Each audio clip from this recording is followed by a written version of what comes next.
அஸ்ஸலாமு அலைக்கும். நான் உங்கள் ஷிஃபா குக்கிங்லேருந்து பேசுகிறேன். இன்றைக்கி நம்ம என்ன ரெசிபி பார்க்க போகிறோன்னா, காய்கறி எதுவுமே இல்லாமல் வீட்டில் இருக்க பொருளை வச்சு 10 நிமிஷத்தில் சூப்பராக ஒரு சைட் டிஷ் எப்படி செய்கிறதுன்னு தான். இது சப்பாத்தி, தோசை எது கூட வேணாலும் வச்சு சாப்பிட்லாம். எல்லாத்துக்கும் ஏற்ற காம்பினேஷனாக இருக்கும். வாங்க எப்படி செய்கிறதுன்னு சொல்கிறேன். இப்போ நான் ஒரு பேனில் தேவையான அளவு எண்ணெய் ஊற்றிக்கிறேன். எண்ணெய் காஞ்ச உடனே ஒரு 1/2 ஸ்பூன் கடுகு சேர்க்குறேன்.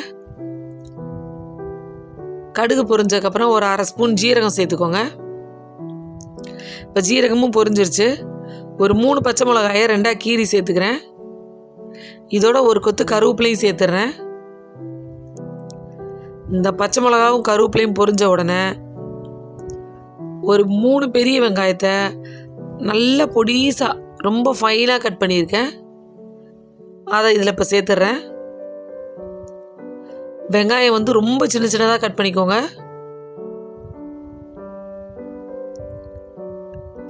இப்போ இந்த வெங்காயம் பச்சை மிளகாலாம் நல்லா வதங்கி வரணும்.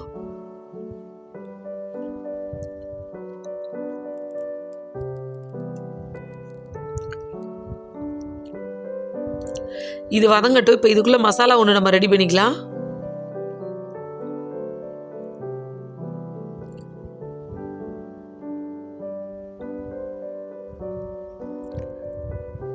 இப்போ நான் இந்த இடிக்கிற உரல் எடுத்திருக்கேன். அதில் ஒரு 15 பல்லு பூண்டு இதில் சேர்த்துருக்கேன். அதில் ஒரு 1.5 ஸ்பூன் மிளகாத்தூள் சேர்த்துருக்கேன். இப்போ இந்த பூண்டையும் மிளகாத்தூளையும் நல்லா இடிச்சுக்கிடுவோம்.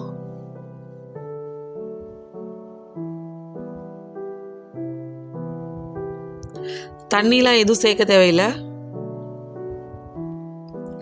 ரொம்ப நைஸ் ஆக தேவையில்லை. சும்மா கொஞ்சம் லைட்டாக இடித்தாலே போதும். பாருங்க, இந்த அளவுக்கு இடித்தாலே போதும். இப்போ அந்த பூண்டு மிளகாத்தூள் இது எல்லாத்தையும் இதில் சேர்த்துட்றேன். இப்போ அதை எண்ணெயில் சேர்த்துட்டு இதை ஒரு 5 நிமிஷம் நல்லா வதக்குங்க.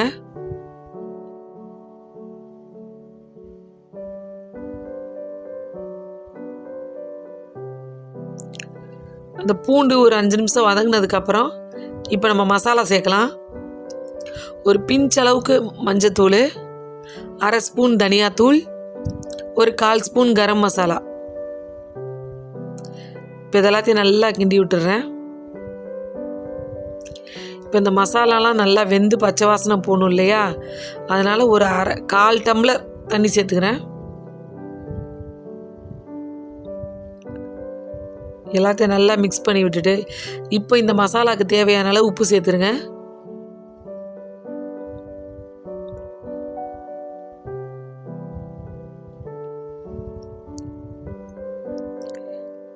இப்போ நம்ம தண்ணி சேர்த்தனால நல்லா இந்த தண்ணி ஃபுல்லாக வற்றி வரணும். அதாவது இந்த மசாலா நல்லா வெந்து இந்த பாருங்கள் தண்ணியெல்லாம் வற்றி இந்த மாதிரி எண்ணெய் விட ஆரம்பிச்சிருச்சு பாருங்கள். இந்த அளவுக்கு நல்லா பொறுமையாக தண்ணியெல்லாம் வற்ற விட்டுருங்க. அது நல்லா எண்ணெய் பிரிஞ்சு வரும்போது அடுப்பை ஆஃப் பண்ணிவிட்டு நான் கட் பண்ணி வச்சுருக்க கொத்தமல்லி தலை இதில் சேர்த்து ஒரு மிக்ஸ் பண்ணி விட்டுடுறேன். அடுப்பை ஆஃப் பண்ணிட்டு தான் கொத்தமல்லி சேர்த்துருக்கேன். இப்போ இந்த மசாலா நல்லா ஆறணும். இப்போ பாருங்கள், மசாலா நல்லா ஆறிடுச்சு. இது நல்லா ஆறினதுக்கப்புறம் வீட்லேயே உர ஊற்றின கெட்டியான தயிர் வச்சுருக்கேன். அதில் நல்லா ஒரு பெரிய கரண்டியில் 2 கரண்டி தயிர் சேர்க்குறேன். இப்போ இதெல்லாத்தையும் நல்லா மிக்ஸ் பண்ணி விட்டுருங்க. இதில் ஒரு முக்கியமான விஷயம் மசாலா நல்லா ஆறி இருக்கணும், இல்லைனா உங்களுக்கு தயிர் தெரிஞ்சிரும். பாருங்கள் எவ்வளோ நல்லா திக்காக க்ரீமாக சூப்பராக ஒரு சூப்பரான சைட் டிஷ் ஈஸியாக பண்ணியாச்சு. இது நல்ல காரமாகவும் இருக்கும், நல்ல புளிப்பாகவும் இருக்கும், நல்ல ஒரு டேஸ்டியான ஒரு சூப்பரான சைட் டிஷ்ஷாக இருக்கும். நீங்களும் உங்கள் வீட்டில் இதே மாதிரி ட்ரை பண்ணி பாருங்கள். ட்ரை பண்ணி பார்த்துட்டு எப்படி இருந்துச்சுன்னு கமெண்டில் சொல்லுங்கள். என்னோட இந்த ரெசிபி உங்களுக்கு பிடிச்சிருந்துச்சுன்னா என்னோட சேனலை லைக் பண்ணுங்கள், ஷேர் பண்ணுங்கள், சப்ஸ்கிரைப் பண்ணுங்கள். மறந்துடாமல் பெல் ஐக்கானை கிளிக் பண்ணுங்கள். அப்போ தான் நான் போடுற புது புது வீடியோஸ்லாம் உங்களுக்கு நோட்டிஃபிகேஷனில் வரும். சூப்பர், சப்ஸ்கிரைப் பண்ணுங்க. தேங்க்யூ.